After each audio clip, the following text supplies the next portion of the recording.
get to know someone pretty well, you tend to get to know the bad stuff too. The stuff that they carry with them, the garbage, if you will. For example, the garbage that they carry around might be a traumatic childhood experience, or it might be killing sea turtles. If we're able to help our friend out and uncover what great things they have underneath that garbage, our capacity to love them increases even more. It's almost as if knowledge determines our capacity to love. Now, pretend that your friend is nature and that the garbage is actual garbage. Now, consider for a moment that God himself is revealed through nature, since it is his creation after all. Remember your friend with all of his unfortunate baggage? That stuff is on you. You are the cause of his childhood trauma that happens to be killing sea turtles. And now, by placing this trash on the creation of God himself, you're placing it on his very character. Way to go, idiot. And when I say idiot, I'm talking to myself too. That's right. I'm you. The third point of the internationally accepted leave no trace principle is dispose of waste properly. Seems simple enough, right? Well, apparently not. Apparently a lot of us view the world through an anthropocentric lens, as if we are the most important beings in the entire universe, when in actuality we're far from it.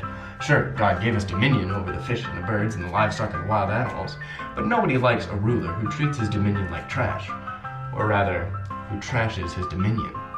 And so, what can we do to improve our domain? Well, a wise man once said in class, the most fruitful way to start caring for all places is to start caring for your place.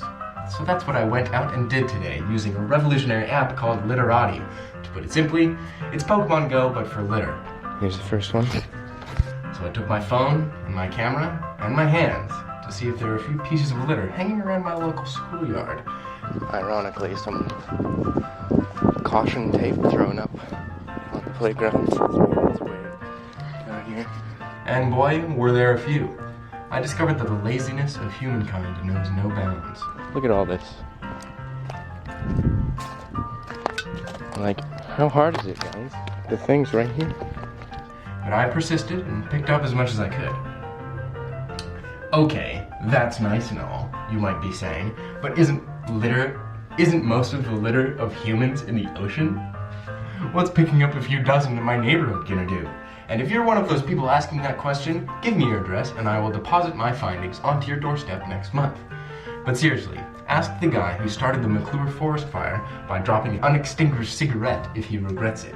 And it's not just cigarette butts. Each piece of litter you pick up is one less piece that an animal accidentally eats. And if you live in a mountainous area like me, well, that piece of trash might just end up in a river, and we all know where our rivers go. Literati is even able to track the data of each piece that you pick up, and with that information, they are able to supply governments with sufficient evidence to implement new taxes on different products, money that ends up going to fund cleanup projects. It's a much better cycle than the one that harms habitats and animals. Plus, litter just looks disgusting as heck. It's really not that hard.